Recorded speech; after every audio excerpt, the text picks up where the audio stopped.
Men are ingenious. When it comes to hitting on women, pretty much any woman, they're fairly creative and fairly repetitive. Yep. But they catch you off guard sometimes. I mean, you always think the single Muslim guy whose greatest cause is preventing gender mixing wants to get married fast. Especially if he gives off the holy vibe, like, God excites me, not women.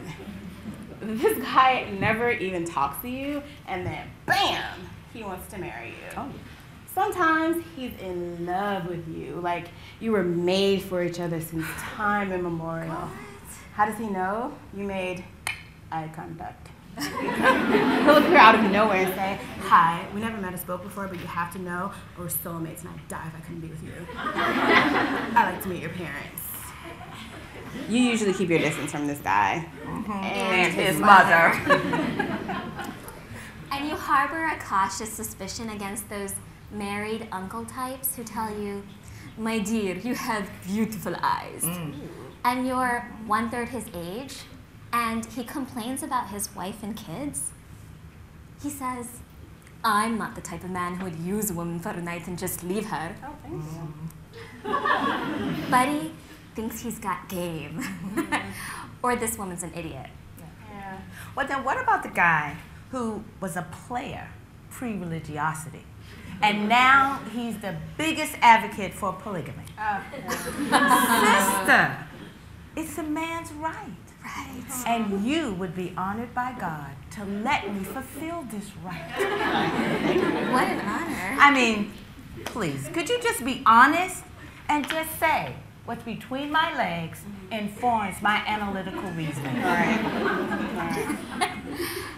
And there's the campus community activist. You know, the one who joins every single youth group and is on the Muslim Students Association board every year. Right. He tells his parents, MSA has created for me so many opportunities. And his greatest cause is breaking down those barriers of gender segregation. He says, sisters, we need more female participation. Not all of you at once. 2 of you at a time. And don't worry about the lack of participation from the men. I'll be there to supervise you all.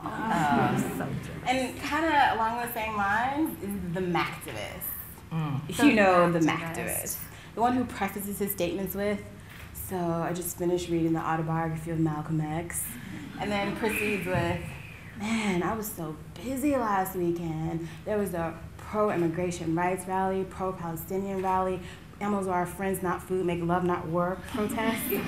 And after enumerating his many causes and dismissing the girl, was like, of course you remember me. We like totally shared a drink at the Belly Dancing Shisha Bar last weekend. Of course. He's like, so when can I pick you up Friday night for for the Human Rights Film Festival? Because clearly his list of credentials max all on its own. But wait, what about the guy who insists on opening doors and who recites Rumi and Hafiz and writes better than Pablo Neruda? And when the Victoria's Secret models pass, he doesn't see them because he's too busy helping the little old lady across the street or singing and playing Spanish guitar for children. And in between, reading about women's history and creating a project for the upliftment of single mothers and children in poverty, he contemplates God. And he experiments with cooking, and he calls his family to let them know he loves them. Oh, wait, you don't know this guy.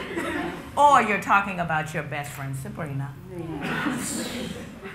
But you definitely never think the white non-Muslim guy in your office or at school is hitting on you. Never. Never.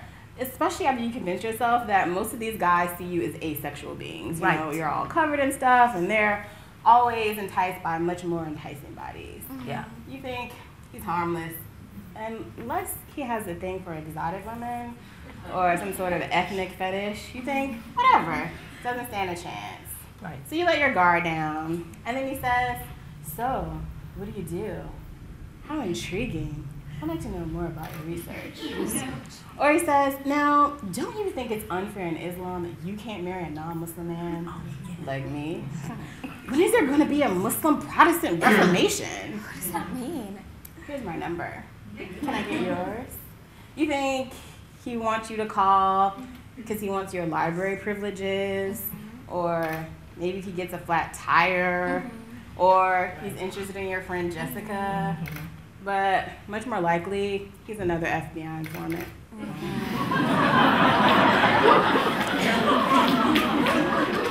just when you think you've met them all, you get the guy who's like everybody's sister. Yeah. Oh, yeah. You know, the guy who says, sister, think of me as your sister. You casually blow him off every time he asks you out because you think he won't mind. He's like his sister. Right. And then you hear on the grapevine that he thinks you don't want to hang out with him because you have different religious beliefs. So you feel guilty. And the next time you see him, you're like, hey, weren't we supposed to hang out? And he's like, yeah, let's get some coffee. Yeah. And you're like, okay, let's get some coffee. And he's like, or how about that nice Italian restaurant? And you're like, dude, that's like 10 minutes. The cafe's right there. So you meet, he gets you coffee, and then he says, I love to talk about religion. Let's talk about religion. And you're like, religion's great. I love religion. And he's like, are you comfortable meeting me once a week? And you're like, dude, once a freaking week? I'm so busy. And he's like, yeah, I'm really busy too. Sure.